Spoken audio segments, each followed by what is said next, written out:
EB's system was chlorophyll-based, and he processed food into energy much the same as plants. Waste material was excreted the same as plants. Several experts were called in to study the illness. These specialists included medical doctors, botanists, and entomologists. A botanist, Dr. Guillermo Mendoza, was brought in to try and help him recover. Dr. Mendoza worked to save EB until June 2, 1952, when EB died. Dr. Mendoza became the expert on at least this type of alien biology. The movie E.T. is the thinly disguised story of EB. In a futile attempt to save EB and to gain favor with this technologically superior race, the United States began broadcasting a call for help early in 1952 into the vast regions of space. The call went unanswered, but the project, dubbed Sigma, continued as an effort of good faith. President Truman created the super-secret National Security Agency known as the NSA by secret executive order on November 4, 1952. Its primary purpose was to decipher the alien communications, language, and establish a dialogue with the extraterrestrials.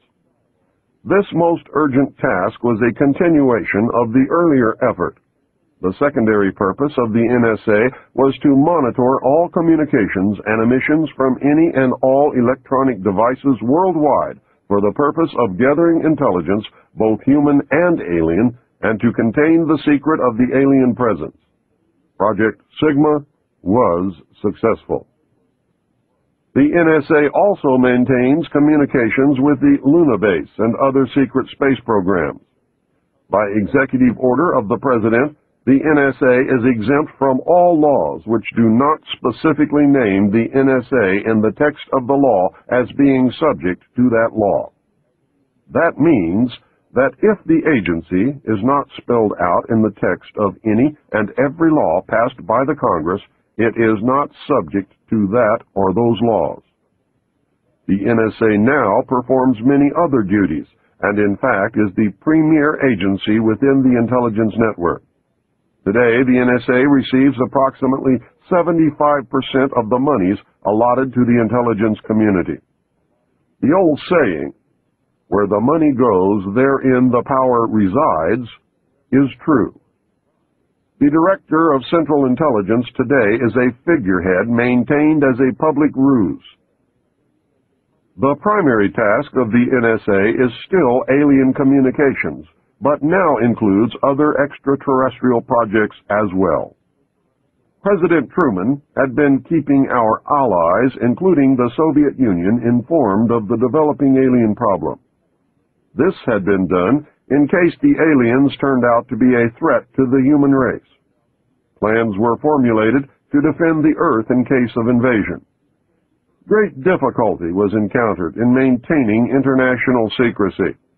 It was decided that an outside group was necessary to coordinate and control international efforts in order to hide the secret from the normal scrutiny of governments by the press. The result was the formation of a secret ruling body which became known as the Bilderberg Group. The group was formed and met for the first time in 1952.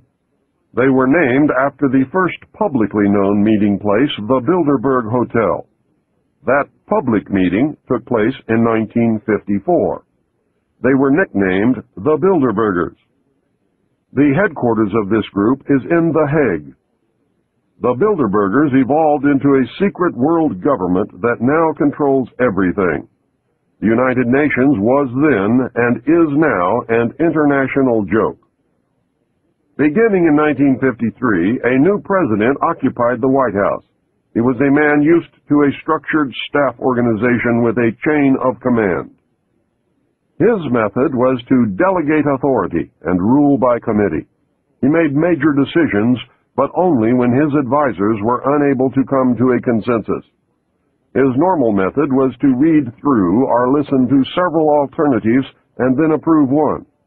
Those who worked closely with him have stated that his favorite comment was, "Just do whatever it takes." He spent a lot of time on the golf course. This was not unusual for a man who had been career Army with the ultimate position of Supreme Allied Commander during a war, a post which had earned him 5 stars. The President was General of the Army Dwight David Eisenhower. During his first year in office, 1953, at least 10 more crashed discs were recovered along with 26 dead and 4 live aliens. Of the 10, 4 were found in Arizona, 2 in Texas, 1 in New Mexico, 1 in Louisiana, 1 in Montana, and 1 in South Africa. There were hundreds of sightings. Eisenhower knew that he had to wrestle and beat the alien problem. He knew that he could not do it by revealing the secret to the Congress.